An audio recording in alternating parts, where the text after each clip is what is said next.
Kaimur police ने जिले में मिले सनसनीखेज सरकटी लाश मामले का बड़ा खुलासा किया है। कैमूर एसपी ने प्रेस कॉन्फ्रेंस कर बताया कि यह मामला संपत्ति विवाद से जुड़ा है, जहां भाई ने ही अपने भाई समेत पूरे परिवार को मौत का घाट उतार दिया। भभुआ स्थित अपने कार्यालय में आयोजित प्रेस कॉन्फ्रेंस के दौरान कैमूर एसपी ने बताया कि जांच में सामने आया है कि घटना के पीछे पारिवारिक और संपत्ति विवाद मुख्य वजह थी। आरोपी ने अपने ही भाई और उसके परिवार को योजनाबद्ध तरीके से मौत के घाट उतार दिया। हत्या के बाद पहचान छुपाने के उद्देश्य से 100 के सिर काटकर अलग अलग जगहों पर फेंक दिए गए, ताकि पुलिस को गुमराह किया जा सके। पुलिस ने त्वरित कार्रवाई करते हुए एक आरोपी को गिरफ्तार कर लिया है।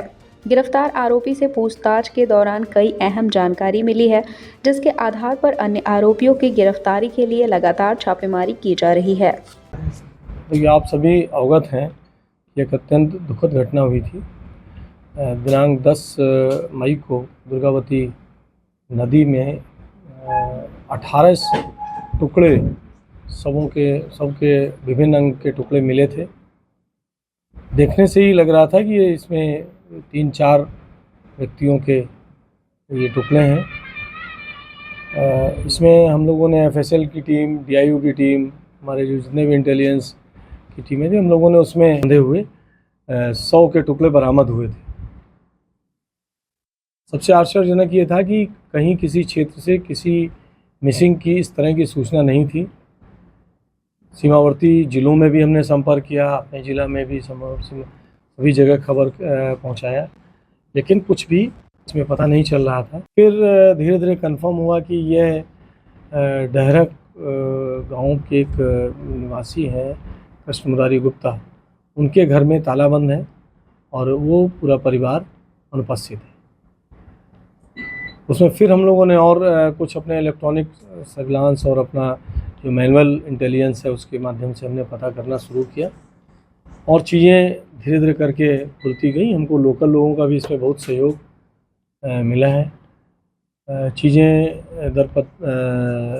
परत दर परत खुलती चली गई। सर, जो हत्यारा भाई और इसी में हम लोगों को ये कंफर्म हो गया है कि कृष्ण मुरारी गुप्ता जी और उनके परिवार के साथ लगता है कोई अनहोनी हो गई है, घटना हो गई है। हमने इसमें और अपने जांच का दायरा बढ़ाया और कृष्ण मुरारी के भाई, छोटा भाई जो विकास गुप्ता है, उसको हम लोगों ने कस्टडी में लिया, पूछताछ की, चूँकि हमारे पास उसके खिलाफ कुछ एविडेंस था।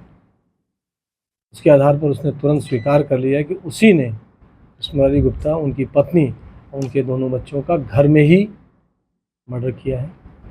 और विस्तार से पूछने पर उसने बताया कि घर में आपस में ये लोग 4 भाई हैं, उनसे 3 छोटे भाई और थे। कृष्ण मुरारी गुप्ता गांव में रहते थे, बाकी 3 भाई इनके बाहर रहकर नौकरी करते हैं। तो उनसे जो छोटा वाला भाई है विकास गुप्ता, वो इनसे अंदर ही अंदर नाराज़ रहता था कि हमारे साथ ठीक से व्यवहार नहीं करते, हमारे माँ के साथ या हमारी पत्नी और लोगों के साथ, भाइयों के साथ मारपीट करते हैं। विकास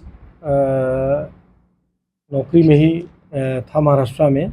उसी समय उसको यहाँ से उसकी माँ ने फ़ोन किया कि कृष्ण मुरारी ने, बड़े भाई ने मारपीट की है घर में। जब उसने वहाँ सुना तो वहीं माइंड मेकअप कर लिया कि वो अपने भाई का खात्मा करेगा और महाराष्ट्र से ही अपने जहाँ पर वो नौकरी करता था, अपने एक साथी को उसने अपने बातचीत की और एक योजना बनाई। वहाँ से वो चला है, यहाँ आया। आने के बाद घर में 7 तारीख को सुबह वो एक कमरे में बैठ कर के वो विकास, उसका छोटा भाई राहुल और गौतम, जो संभवतः गूंगा है जैसा विकास ने बताया है, और उसका साथी दीपक राजपूत जो महाराष्ट्र का था, वो तीनों एक कमरे में बैठकर बातचीत कर रहे थे। उसी समय कृष्ण मुरारी उसके कमरे में आए